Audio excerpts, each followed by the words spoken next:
Hello, welcome back to the Book Chat series. I'm Stephen Best, the director of Berkeley's Townsend Center for the Humanities. Today, we're pleased to welcome Elisa Tamarkin, professor in the Department of English, to discuss her new book, Apropos of Something, A History of Irrelevance and Relevance. A scholar of 19th century British and American literature, Professor Tamarkin is also the author of Anglophilia, Deference, Devotion, and Antebellum America. Joining Elisa to discuss Apropos of Something is her department colleague, Sam Otter, the Clyde and Evelyn Schlusser Chair in English. We're looking forward to their conversation. Please join us next Wednesday, November 8th, for a conversation with Asad Ahmed, a professor in the Department of Middle Eastern Languages and Cultures. Professor Ahmed will introduce us to his new book, Palimpsests of Themselves, Logic and Commentary in Post-Classical Muslim South Asia. His interlocutor will be Peter Adamson, Professor of Ancient and Medieval Philosophy at King's College London. Now let's join Elisa and Sam. Thank you all for attending today. I'll introduce Elisa's book. We will chat, and then Elisa is happy to take questions. I'd like to begin by saying that Apropos of Something is an extraordinary book. In it, Elisa presents a history of the discovery of relevance in the 19th century. And by relevance, she refers to the sustained interest among philosophers, essayists, poets, fiction writers, and painters in how we become conscious of and how we ascribe value to aspects of the world, what becomes salient in different contexts, the relationship between our interests and our orientations. Elisa attracts attention to relevance from Poe and Emerson, whose presence extends across the chapters, to William James and other pragmatists, to the painters Winslow Homer, Henry Osawa Tanner, Edgar Degas, and others, to Henry James, to 20th century literary critics such as Richards and Wimsatt, and to late 20th century theorists of relevance, among them Jacques Derrida. Through meticulous interpretations that link her verbal and visual materials, Elisa brings into view patterns of interdisciplinary concern with relevance that we have not noticed before. For example, she argues that the late 19th century artists she focuses on, several of them influenced by Emerson and by William James, materialized on their canvases, theorized, if you will, what it means to pay attention, what it means to detach figure from ground, what it means to see what was before our eyes but unrecognized, and so to perceive new relations. Ultimately, Apropos of Something is an intense, continually surprising, historically grounded reflection on the experience, interpretation, and value of art and literature. And so this book is an especially appropriate object for discussion at a humanities center like the Townsend. And so I'd like to begin, Elisa, by asking you about the historical register of your argument. That is, what do you mean by asserting in the subtitle of your book that you are offering a, quote, history of irrelevance and relevance? Thank you so much for that, Sam. That was such a relevant and apropos sense of what the book is and what it's trying to do. I started with the premise that no one really thought about relevance and irrelevance before the 19th century, aside from a very limited use in Scottish law for determining admissibility in court. And even the sense of relevance, as we familiarly hear it in a courtroom, even that changed in the 19th century with the introduction of evidence law and new evidentiary procedures in court. And I can talk to that later. But no one really thought about relevance and irrelevance as we've come to understand the terms before the 19th century. The British pragmatist F.C.S. Schiller, in an essay for the journal Mind in 1912, said that the great discovery of the concept of relevance was so slow that its indispensability was still at that point so little grasped. Schiller also finds at the turn of the 20th century that the expression of relevance and its opposite, irrelevance, were unique to the English language, that there was nothing equivalent in Greek or Latin, nothing in French, German, or Italian either, that English was the only language equipped with a complete and adequate vocabulary for understanding relevance. The best French translation around that time was probably something like pertinent or apropos. But these terms do not conceptually work the way that relevance works, which is why French ultimately imports the word relevance as a loan word from English, and German imports relevance, which is also borrowed from English. The difficulty of finding a good translation for a word that is English in its use and currency and concept is what makes the word relevance, you had mentioned Jacques Derrida, is what makes the word relevance for Derrida the epitome of the challenges of translation itself. Derrida actually defines relevance as an operation of, defines translation rather as an operation of relevance, that of finding the most adequate and most appropriate or fitting words we can. While his efforts to find a relevant translation for the English word relevance in German or in French actually tells us a lot about the origins and philosophy of relevance and how it operates. And I can talk more about that later if anyone wants. Derrida ultimately decides that relevance is the best translation for Hegel's famously untranslatable term Aufheben, relevance being for Derrida the best translation of Hegel's philosophy of how consciousness itself evolves. And when Alfred Schutz, the Austrian phenomenologist and sociologist, writes in the middle of the 20th century his notes on the problems of relevance, Alfred Schutz was an Austrian refugee who fled to Paris in 1938, just before Hitler occupied, and then moved to New York and taught at the New School. When Alfred Schutz, one of the first, or one of the only really full-length treatments, philosophical treatments of relevance, when he writes Relevance as Austrian refugee, he had only ever written in German, but in order to write this book on relevance, he goes out to the Rockies and he sits at picnic benches in a church, outside of a church in the Rockies.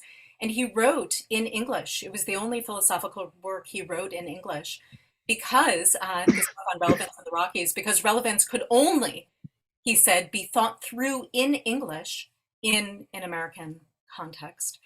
So the discovery of relevance is relatively new. I date it to the beginning of the 19th century. The word relevant derives from the Latin, from the verb to relevate, which has dropped out of use, but whose meaning is to pick up or to lift, as in to elevate. So to make something relevant is to raise it. When some idea or subject that is raised is fitting or apropos to the context in which it arises, to the moment in which it arises, when it has some bearing on that moment, then we say that this object or concept is relevant. And of course, when it has no bearing at all and doesn't seem to fit, doesn't seem well suited, then we say it is irrelevant. To relevate then is to take something up, but actually relevate with the prefix re, meaning again, means to take it up again on another occasion. So some subject, let's say a Shakespeare play or a poem by Poe or an Emerson essay, will be raised in another context on another occasion, let's say our contemporary context. And if it is fitting to this new context, then it is relevant. And if it is not fitting, then we say it's irrelevant. So relevant means to lift or raise up again. And it also means, deriving from that same sense of to raise, to give relief. Uh, and so the idea in the 19th century is that philosophers, phenomenologists, what later would be called sociologists, but also artists and writers, thinkers of all kinds, were trying to understand how from uh, a kind of phenomenal stream of perceptions and thoughts, something that had seemed remote or inessential gets thrown into relief. How something that had seemed inessential becomes of the essence. How suddenly it can loom large. And the apparent change in the scale of that thing doesn't make me believe that I'm focusing on something new, but on something old from a new angle, on something old from within a new context. And its value lies in the adequacy to the moment in which it surfaces and in how much it comes to satisfy the needs of the occasion. In that sense, what is raised into relevance, what is given relief, is also there to give relief, to help us in some way, to satisfy us in some way. It has the object that's brought into relevance has practical importance.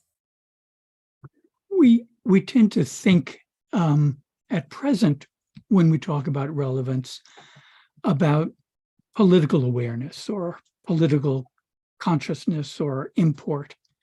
Can you say more about the sociological and political dimensions of your argument about relevance? So, uh, in the hands of the pragmatists, who are the first to really theorize ideas of relevance, some of the first to really use the word relevance, relevance gets linked to studies in attention and in selective attention. In other words, again, from the kind of flux of experience, from the stream of perceptions, from everything that we could come to notice every day, only certain things get noticed. And only certain things uh, seem interesting to us and seem important.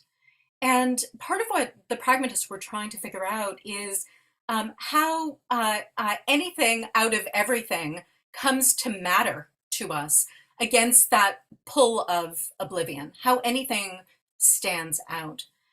Um, Relevance in that sense, in the sense that it's always about what we select for our attention, what comes to us as having importance out of everything that could. Relevance in that sense is always a struggle for recognition.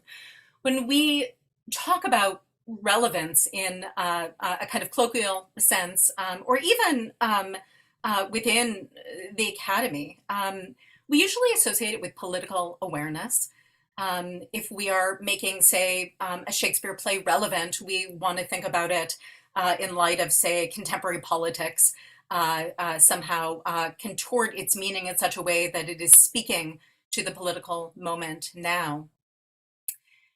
The thinkers who thought about relevance to begin with, and this includes a lot of artists and writers, poets, painters, always thought about the phenomenology of relevance, imagined how important theories of consciousness and recognition would be for reconstructing the political world. This is why the sort of perceptual work that we see in some of the paintings that I draw on, some of the poems that I draw on, works of art that are trying to get us to see things that we hadn't seen before, works of art in which things suddenly become concrete, that had fallen beneath our notice, though they were there all along. What they ultimately do is suggest something that Alain Locke would call perceptual recognition. And this sense of perceptual recognition is ultimately taken up by sociologists who write about historical shifts in what we tend to notice and ignore, and about the ways in which the marked and the unmarked, or the notable and unnotable, parts of our phenomenological world render certain persons invisible as well, certain social groups invisible as well. So if to talk about what is relevant is to talk about what we are conscious of, and if to study relevance is to study the process by which something is to study the thresholds of consciousness, the process by which we become aware of something as important and as interesting that we hadn't noticed before, then how persons become aware of each other, how social groups become aware of each other, and how persons appear to each other is both a sociological question and also, as these thinkers proved, a phenomenological one. It's about forms of perception and how we change our forms of perception.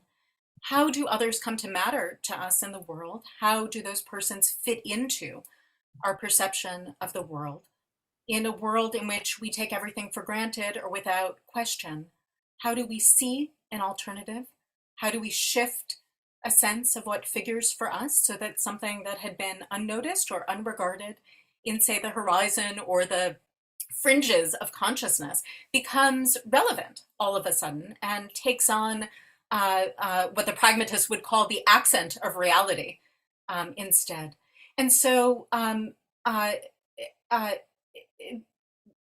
thinking about how we change our perceptions and how certain things come into consciousness and how we select for new things to notice and decide, most of all, how new things, I mean, what relevance suggests is how new things, how anything ever becomes important, how we acquire new interests. How do we keep this book that we're reading interesting for so long after all these years of teaching it?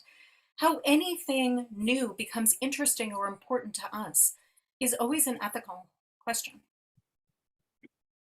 The issues you just described come up in compelling ways in the chapter that pivots on the painter Henry Ossawa Tanner, and you mentioned Alain Locke before. Would you say some more about the argument you've just made in terms of Tanner and Locke? That is, why juxtapose the painter and then decades later, the philosopher and the prominent articulator in the Harlem Renaissance, and if the issue is perceptual recognition, what's at stake for Tanner during the Reconstruction and post-Reconstruction decades? So I'm interested in the fact that Alain Locke, so Henry Ossawa Tanner, famous African-American painter at the end of the 19th century, he first paints images of African-American folk life, these sort of folksy paintings of children learning to play the banjo, for example. And Alain Locke and other critics see these paintings as relevant ways of drawing to attention African-American life in a moment of Reconstruction and afterwards making it pertinent to American culture at large. The problem with Tanner is that he only paints a couple of these paintings. Most of his paintings are deeply religious. And most of the paintings are scenes of revelation, scenes of annunciation, deeply religious scenes of resurrection, one of his most famous scenes being the resurrection of Lazarus, which hangs in Paris beside Whistler's painting of his mother. I actually make an argument that it's not unrelated to that painting, which Tanner had seen earlier in Philadelphia. So the question is, do Tanner's paintings then become irrelevant because, or a sort of sheer aestheticism that isn't speaking directly to social and political issues, because they are no longer topical? And I actually try to suggest that Tanner's paintings are coming to terms with the ways in which art is playing with these ideas of perceptual recognition, the ways in which art becomes very good at taking some aspect of life and bringing it to our attention. That art suggests a kind of change in attention on the part of the artist, who then is changing our attention in turn. And that Tanner's religious paintings about revelations, about resurrection, are actually training us as viewers in this process of perceptual recognition, which for Elaine Locke is a process of enlarging our range of notice, enlarging our range of appreciation, actually demonstrating in the artwork how we come to see more that we hadn't seen before. The paintings, Tanner's paintings and others, are playing with Gestalt principles of figure and ground. And often in Tanner's paintings, there is a figure who is emerging from the background, a figure that we don't normally see, but the longer we look, the more we see. The idea is that something finally emerges for us that we hadn't seen before. Within a perceptual field, this is described as the figure ground effect. A figure detaches itself from what was observed vaguely or not at all as a matter that's capable of being looked at empirically. It's rescued from obscurity.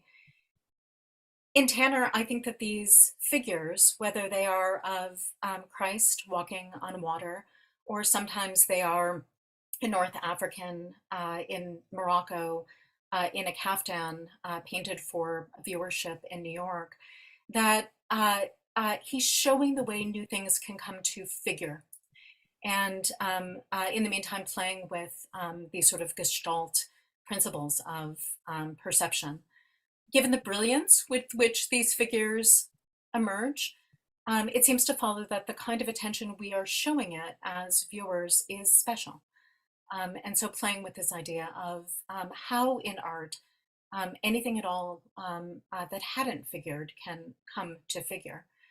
In this way, I think that Tanner's paintings are deeply religious. They save something for us.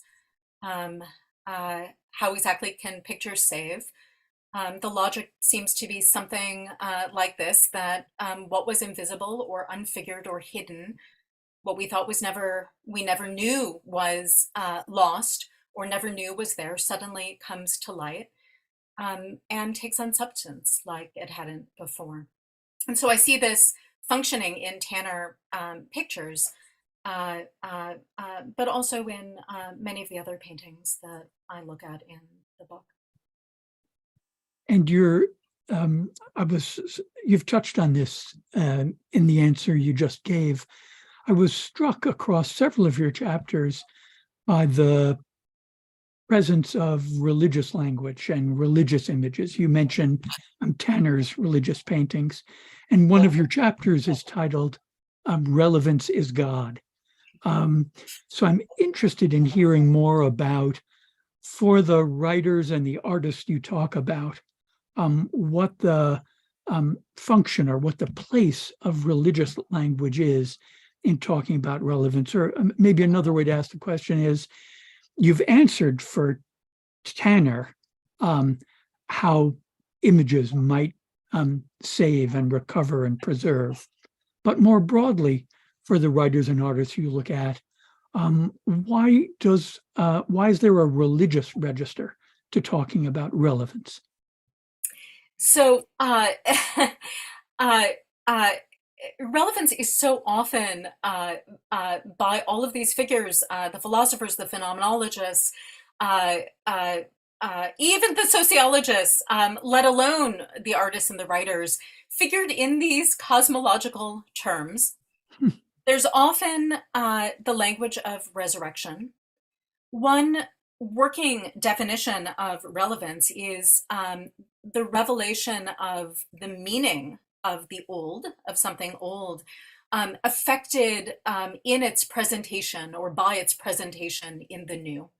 And so the sense of taking something that is old, something that is obscure or remote or distant from us, something that has fallen into disuse or become defunct in some way, and making it relevant, is playing on this idea of lifting up again that has strong resonances for the writers describing it with ideas of resurrection. And they play off of these ideas of resurrection. But it goes beyond that, this sense of relevance as a kind of resurrection. Alfred North Whitehead actually calls relevance God. And I do in fact have a chapter called Relevance is God.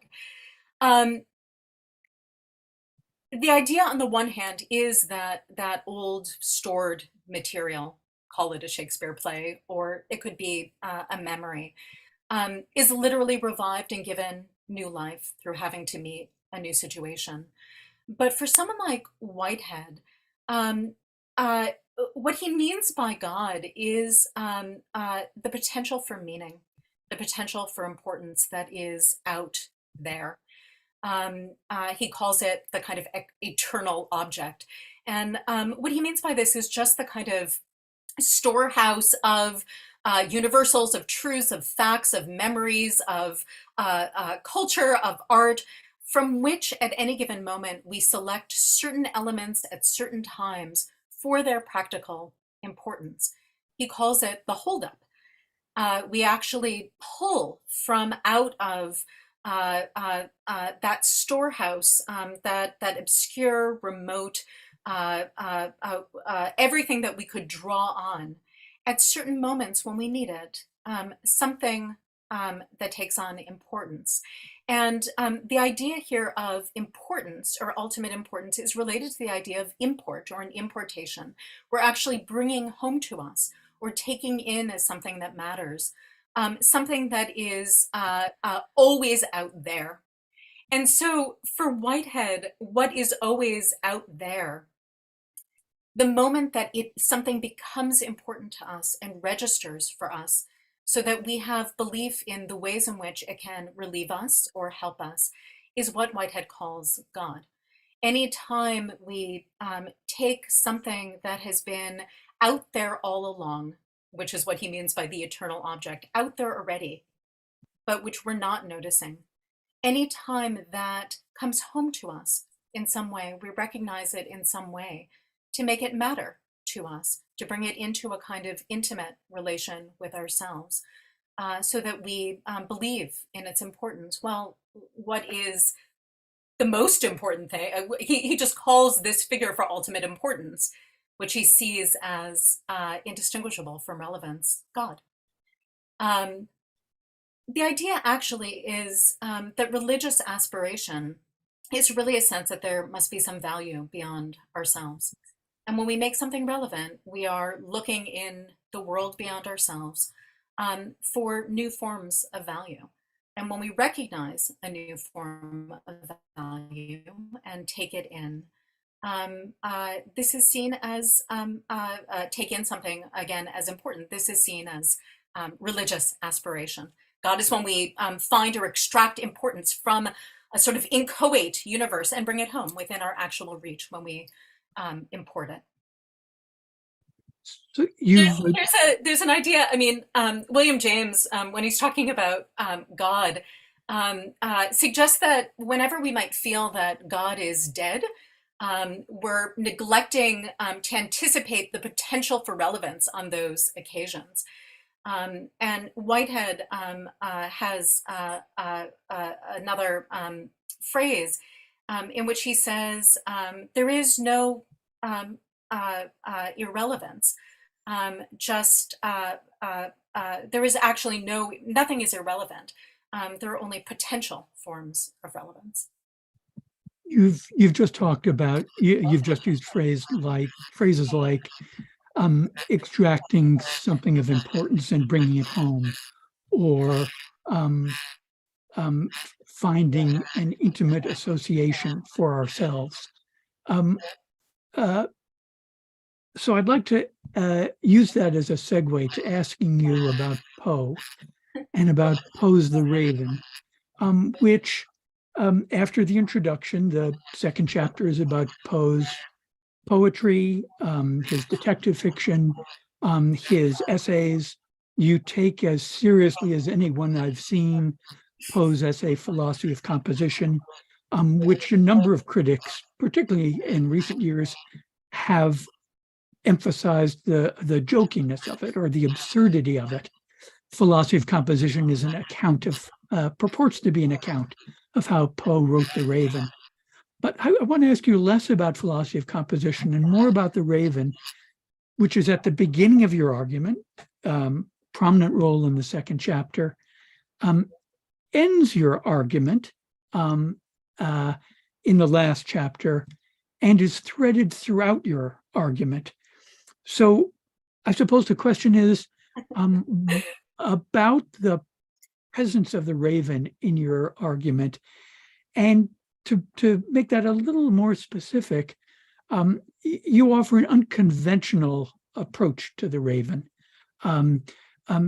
Most critics, when they talk about the speaker of the poem, are interested in the speaker's psychology, and they often read it as a damaged psychology, melancholic, obsessive, repetitive.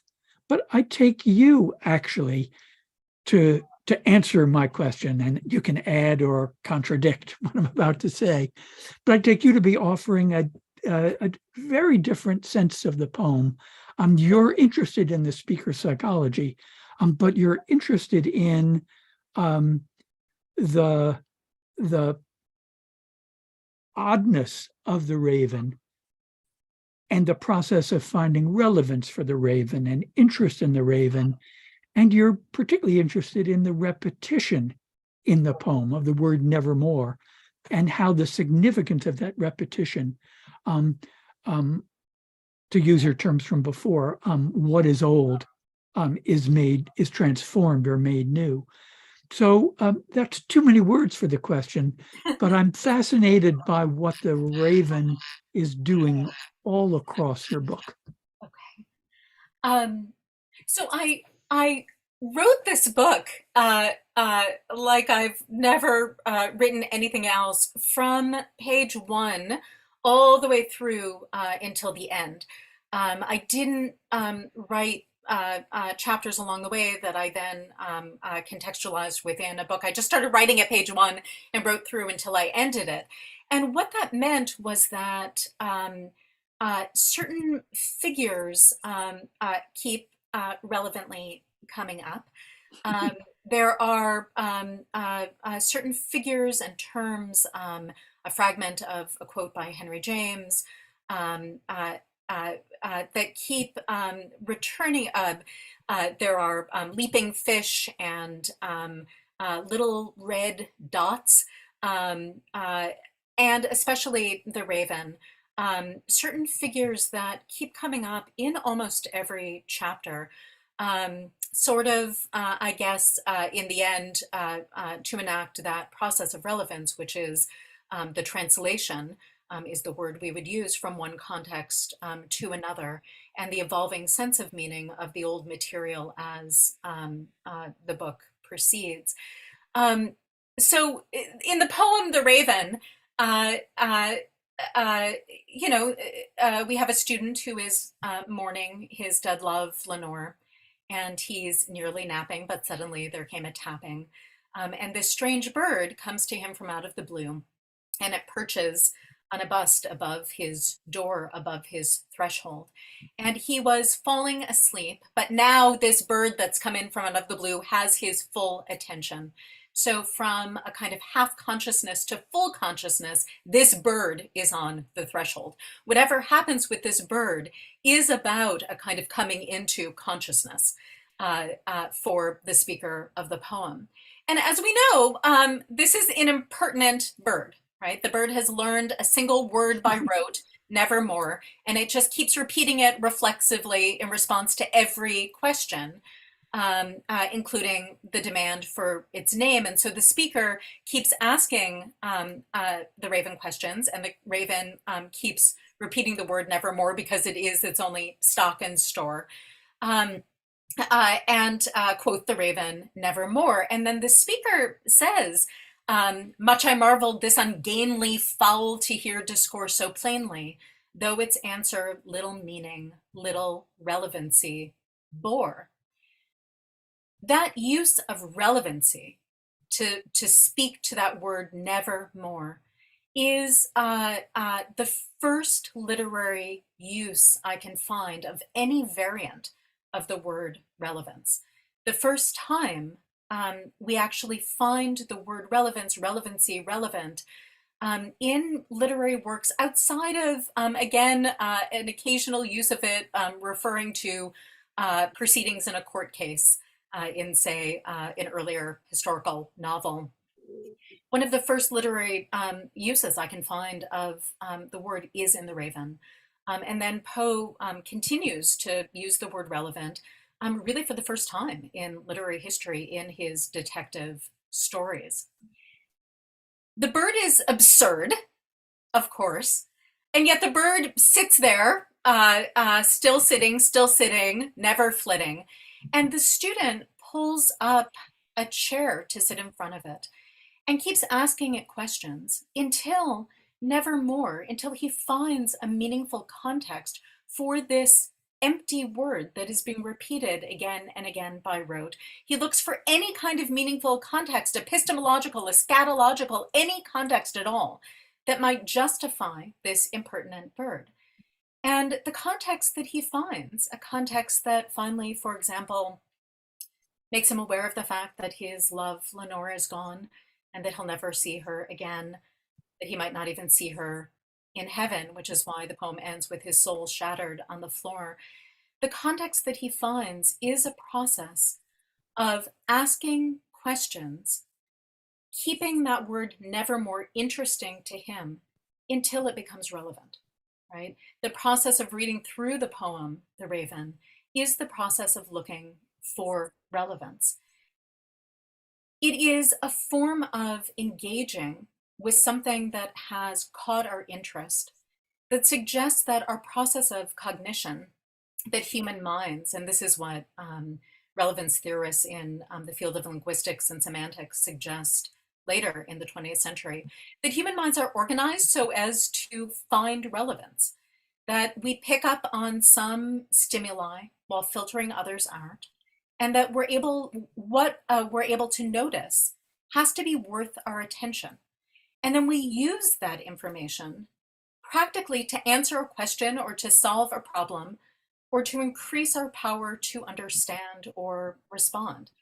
That our cognition is always looking for relevance every time we communicate or something is communicated to us. And so for me, the process of the speaker who uses that word relevancy like never before is looking for relevance. He is trying to find a framework for the word nevermore until it speaks to him, until the raven can finally be seen as speaking to him.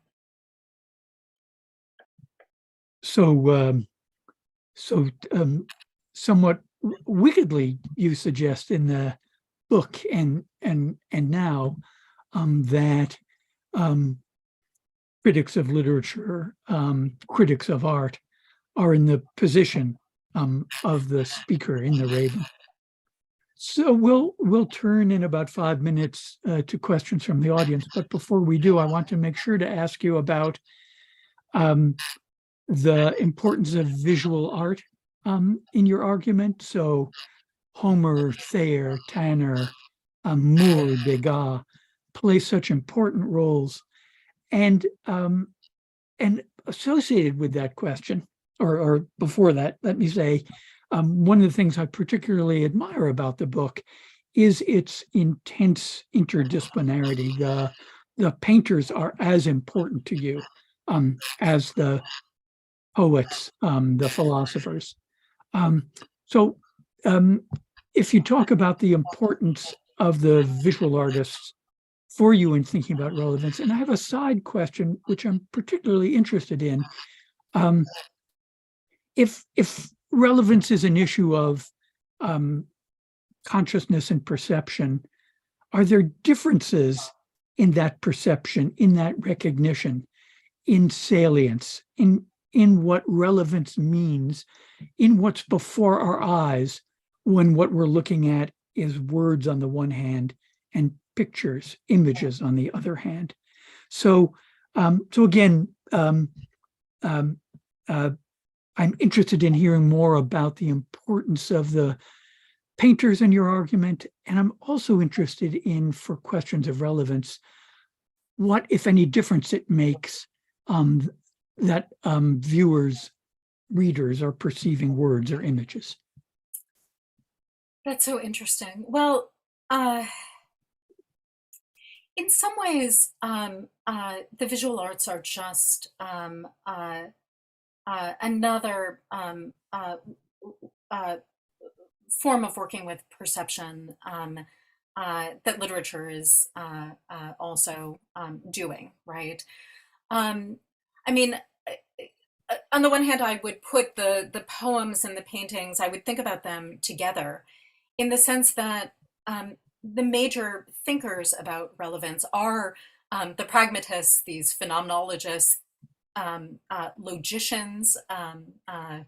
Actually, there are many ways in which relevance begins as a study of how we think and how we reason within the world of logic. And one thing that struck me is that all of these philosophers and pragmatists, even the logicians, the psychologists, the scientists who are thinking through ideas of relevance, were sort of unapologetic about their aestheticism and their love of the arts. And they often placed both literary and visual art at the center of their investigations into how human minds are organized so as to seek and find relevance whenever they're exposed to something new. And that's why throughout the book, I keep referring back to that Henry James line that occurs at the beginning, in which he says that so far from literature, from that of literature being irrelevant to life and to the ways in which life can be made as interesting as possible, Henry James says that I regard literature as relevant in a degree that leaves everything else behind. It's art that makes life, makes interest, makes importance. So for Henry James, but also for the painters and all these thinkers, they see art as exceptionally suited to raising this kind of consciousness, that is, to bringing aspects of life to consciousness by making parts of the world by which we had been unaffected as interesting and as important as possible. So art becomes phenomenologically good at making us aware of things we never would bother to notice otherwise. The visual works, the visual arts, are sort of most explicitly about making us notice, about holding something up for particular accentuation, about making us see things that we may not have seen before. In Winslow Homer's paintings, he often, in most paintings, the kind of horizon or the background of the painting recedes into the distance. When you're looking out at the kind of vanishing point or the horizon, it recedes into the distance. He has a way in his paintings of activating the horizon, of bringing what is in the background forward. Often in the background of the paintings, we'll see a little point, a little dot. We may not have noticed it at first, but that little point or dot actually turns out, when we finally do notice it, to be the most important part of the painting. It is, say, the lighthouse of a painting about a lighthouse in a storm at night, or it is the open eye of the barrel of a gun that is pointing right at us, though it just appears as a tiny little dot on the horizon.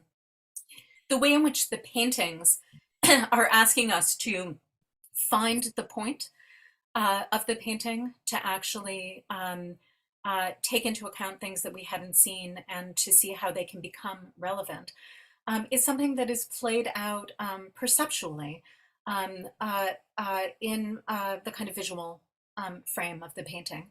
And insofar as relevance is speaking to ideas of perceptual recognition, what we see and what we regard and what we don't regard, what falls beneath our notice and how we bring new things to our notice, the visual makes sense as a place for thinking these things through. Thanks very much. We should turn to questions from the audience. Let's see. So we do have a question. Could you say more about the phenomenologists who are called sociologists? Or could you elaborate how the change came into being, how a branch of philosophy became another discipline today? That's such a great question. So someone like Alfred Schutz, who started off in Austria and then finally in New York as a kind of phenomenologist. He was deeply influenced by Bergson, also by William James. Finally identifies himself as a sociologist, but he sees a relationship between sociology and phenomenology along the lines that I described, that when we're thinking about questions, sociological questions and political questions of recognition, of visibility and invisibility, of the kind of things that we as a social group take for granted, and how we come to admit into our perceptions and into our modes of recognition things that we had taken for granted, our predispositions, our prejudices, our assumptions, how we ever come to, the word that Schutz would use is shock ourselves out of these perceptions so as to take into account another kind of reality, another social group's sense of reality. Schutz, as a sociologist, sees this process as working phenomenologically, right? That what we have to do is change our attitude and change our perceptions. And he doesn't think that that happens ideologically or politically or socially. He thinks that it first has to, a change in perception, the kind of change in perception that makes for tolerance, for example, or makes for the acceptance of other social groups, has to happen through studies in psychology and phenomenology. And so he creates this idea of a kind of phenomenological sociology coming out of pragmatism, but especially coming out of the study of relevance. It's interesting because this sociologist and phenomenologist of relevance is a refugee from Austria. And in that sense, as someone who came to the US, whose English was not great, who writes in English for the first time in his book on relevance, relevance for him as a pragmatic and phenomenological idea is really about fitting in a sociological way from the perspective of a refugee. We have another question. Your discussion of Whitehead and God makes the questioner think that this is related to the making of the secular, in Charles Taylor's terms of converting religious authority into a kind of authority that we make.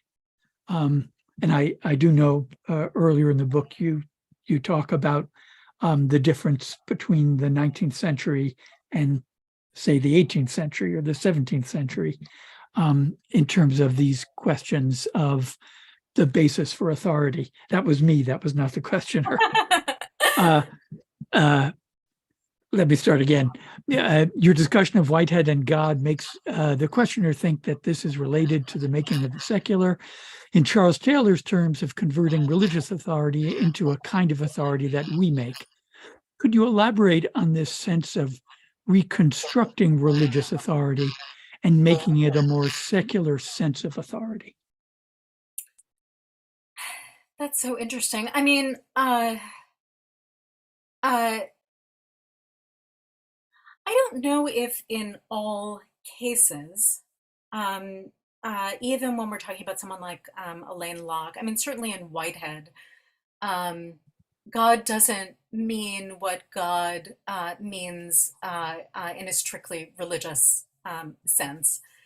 There is a kind of translation of terms there. And for those of you who know Whitehead, he's so caught up in his own terminology.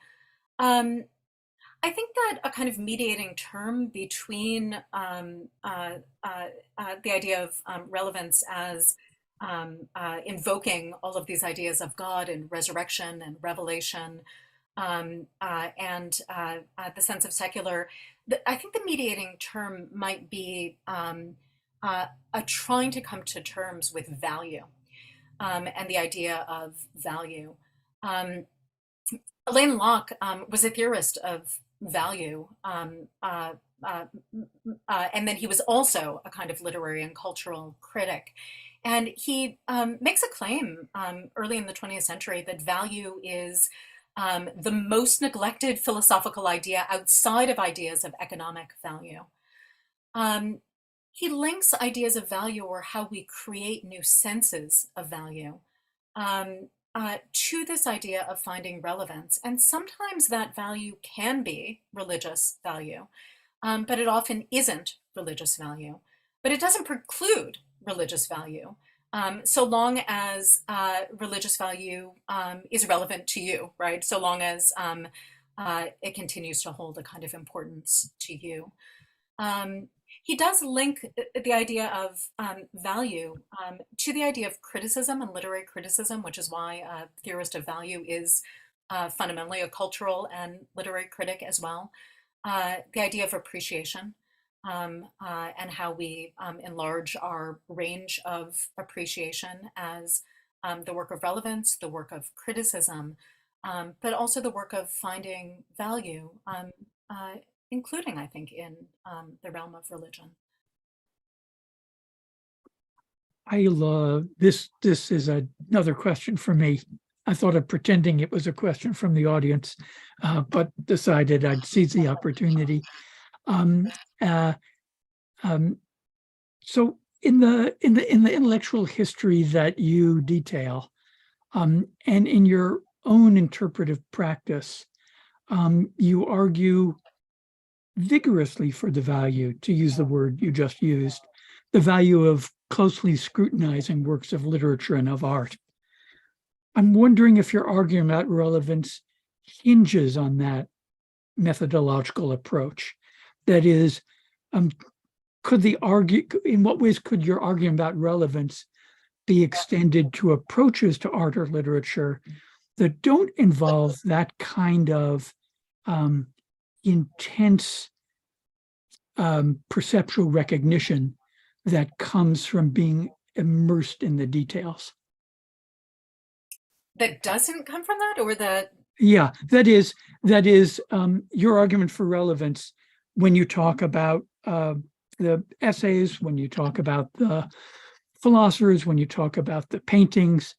You have an extraordinary eye for detail that's closely connected to your argument about the importance of attending to detail and of searching for value and of rearranging details and attaching details to contexts in the quest for relevance.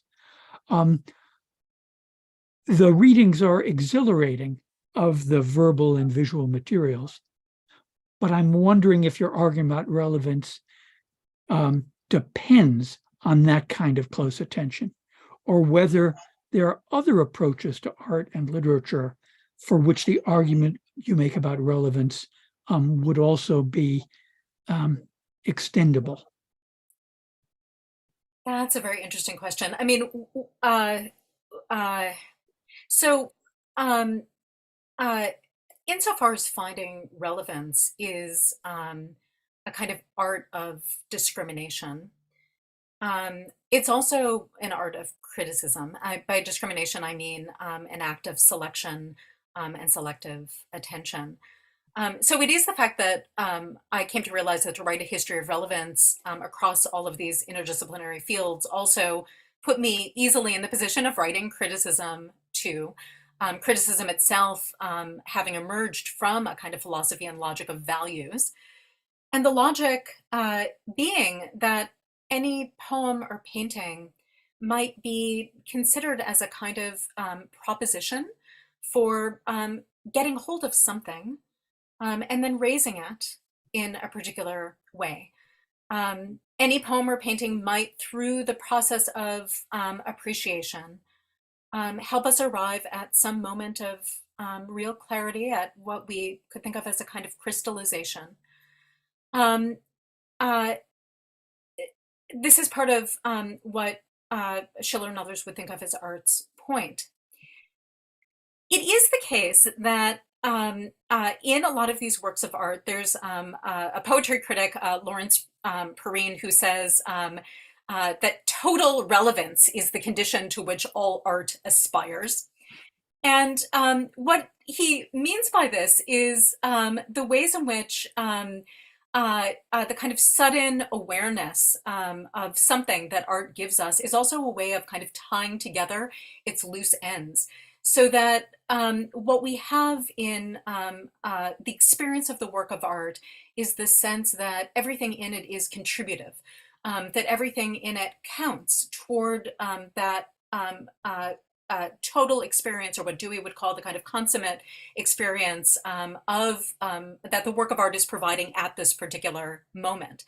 And it does suggest a way of thinking about a work of art in which all of the details are implicated into the larger awareness or recognition or sense of what that work might convey to us, or how it might be meaningful to us. So it is true, I mean, this happens with a reading of The Raven, where this impertinent word needs to be somehow implicated in finally an idea of heaven and earth that we get at the end. Or I do have readings of paintings in which some sort of impertinent detail or unrealized detail finally becomes relevant to an understanding of the whole, integrated in the whole, so that understanding becomes a way of suggesting relevance within the work of art, and the way that everything can be made to count and everything can be contributory. There's a lot of poetry criticism in the 20th century that is defining a good work of art as the ways in which the details can be seen as, again, being implicated in a larger understanding of the whole. And then there are bad poems that are sort of loose and baggy, or realist novels that have details that cannot be made pertinent at all.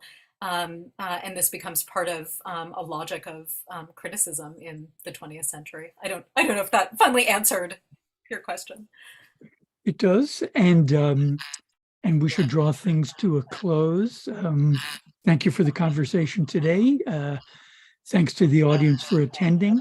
There's so much more to say about this complex and compelling book, but I and others will have to talk to you outside this Zoom, which is now going to end.